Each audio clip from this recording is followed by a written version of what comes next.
Bonjour tout le monde, bienvenue dans mon garage pour le guide de l'auto. Alors, réponse à la question de la semaine dernière, en quelle année la première Volkswagen Rabbit GTI a été vendue sur le marché canadien? Bien, c'est l'année 1980. Pendant un an, on a vendu la Rabbit GTI, qui n'en était pas une de façon officielle parce qu'on avait la même motorisation qu'une Rabbit régulière, mais avec un habillage sport. Ce modèle-là est disparu du marché fin 1980. Et finalement, c'est en 1983 qu'est revenu la GTI, mais cette fois fabriquée aux États-Unis parce qu'on avait lancé officiellement la Rabbit GTI du côté des États-Unis. Alors, cette voiture-là n'avait pas été offerte chez nos voisins du Sud, mais a été vendue chez nous pendant un peu plus de 12 mois, est arrivée à la fin de 1979 jusqu'à la fin de 1980. Cette semaine, évidemment, je vous parle de l'Alfa Romeo Tonale que je conduis en ce moment. Un véhicule que j'aime beaucoup, qui se compare effectivement sur papier avec Audi Q3, BMW X1, X2 qui vient d'arriver sur le marché aussi, et bien sûr le Mercedes-Benz GLA. C'est un véhicule qui, on le sait, donne ses gènes au Dodge Hornet, qui est essentiellement le même produit, mais avec une saveur un petit peu plus américaine, il faut le dire vite. Un avantage par rapport à la compétition, c'est bien sûr le fait qu'on va offrir une version hybride rechargeable, beaucoup plus chère. C'est pratiquement 15 000 $ de plus à équipement équivalent pour aller à la version hybride rechargeable. Mais en revanche, on récupère de ce montant à peu près 10 000 $ en crédits gouvernementaux applicables, 5 000 du fédéral, 5 000 du provincial. J'ai pu conduire évidemment le Tonale en version à essence. C'est ce que j'ai ici, aussi en version hybride rechargeable, où là, on va chercher 50 km d'autonomie électrique. Après quoi, on roule à peu près à 8 litres au 100. Ici, on est autour de 9 litres et demi au 100. Alors, c'est pas ce qu'il y a de plus économique. C'est essentiellement le moteur 2 litres que vous allez retrouver dans d'autres produits Alfa Romeo, notamment la Giulia. 268 chevaux, 295 livres-pieds de couple et ça paraît. Il y a énormément de couple à bas régime au départ initial. Ça fait une bonne différence par rapport à des véhicules de la compétition. On n'a pas nécessairement, bien sûr, le raffinement que vous allez retrouver avec un Audi Q3, avec un BMW X1, qui sont les meneurs du segment en ce moment. Mais chose certaine, pour moi, ce produit-là est assez rafraîchissant, design réussi, assez amusant à conduire aussi, une bonne verve, position de conduite que j'aime bien.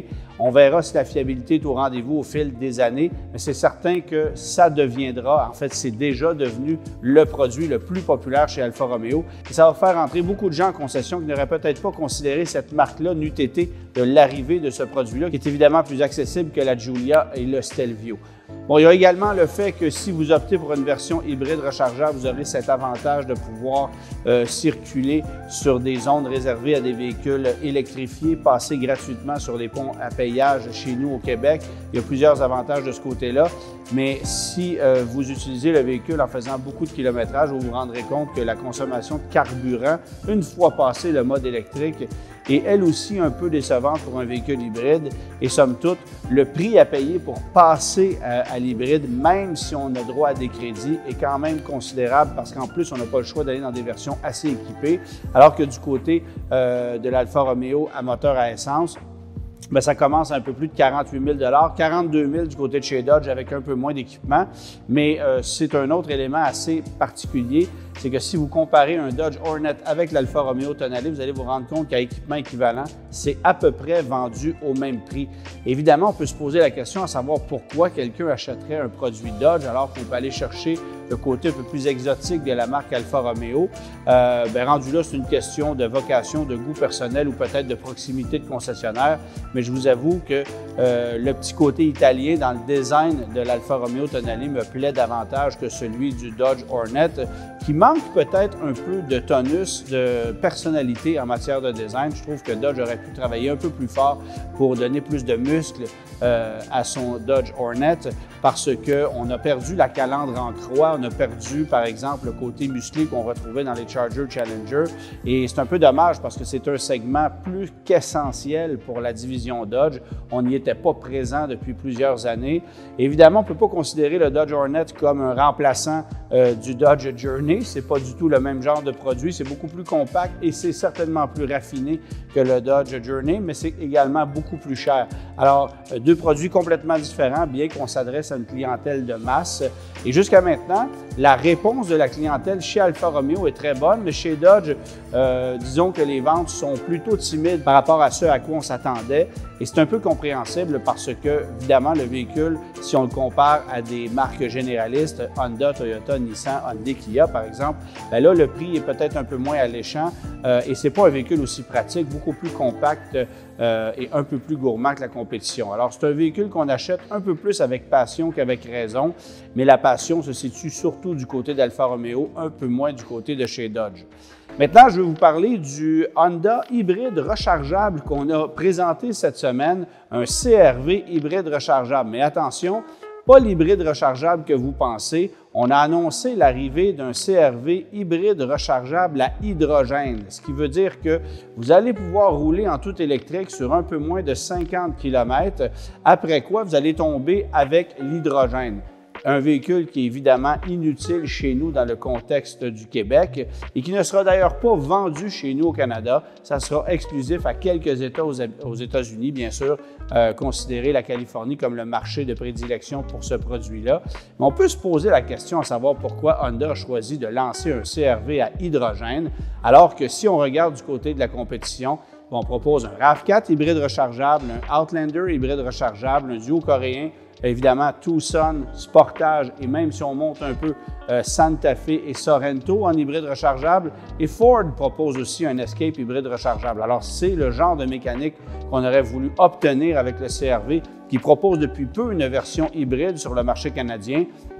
Mais on manque encore d'arguments pour arriver avec une gamme complète et c'est de loin le produit le plus populaire, le plus payant pour Honda chez nous au Canada, considérant qu'il est fabriqué ici.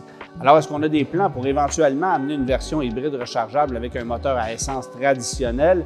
Pas de réponse, évidemment, du côté de Honda. Mais chose certaine, on a fait un gros tapage médiatique avec ce produit-là qui ne se vendra évidemment pas chez nous, qui est destiné à une clientèle très nichée.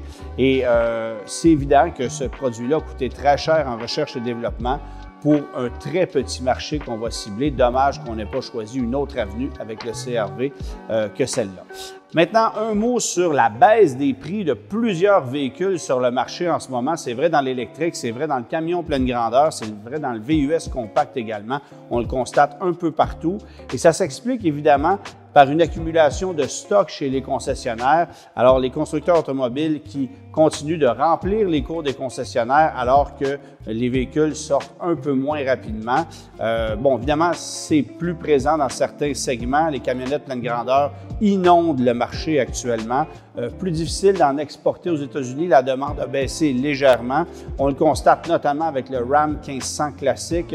Si vous en voulez un demain matin, il y a de sacrées aubaines pour ce véhicule-là. Mais c'est également vrai pour des véhicules électriques, pour des véhicules comme des VUS compacts qui sont en forte demande parce qu'évidemment, il y a une question d'offre et de demande, mais aussi parce qu'ils sont millésimés très souvent comme des 2023 et qu'on est rendu à la fin de février 2024, début mars 2024 et que ces véhicules-là collent toujours dans les cours des concessionnaires. Alors, on a surproduit des modèles 2023, on n'a pas réussi à tout vendre les stocks et évidemment, parce que c'est millésimé 2023, ce sont des véhicules qui, sur papier, ont moins de valeur qu'un 2024 équivalent. Même si ce sont des véhicules neufs, il faut considérer que pour pouvoir vendre un 2023 au prix d'un 2024, il faut offrir évidemment des taux d'intérêt très alléchants, des bonifications qu'on n'a pas nécessairement à offrir sur des 2024. Alors, c'est sûr qu'il faut regarder ça lorsqu'on magasine parce qu'actuellement, il y a des gens qui pensent faire de bonnes affaires sur des 2023 et en faisant les mathématiques, on se rend compte qu'au final, ils n'ont que sauvé la dépréciation qui est déjà en place sur le modèle neuf qu'ils se sont procurés. Question de la semaine maintenant, en quelle année Kia a commercialisé un premier véhicule identifié comme un produit Kia chez nous au Canada? Réponse la semaine prochaine.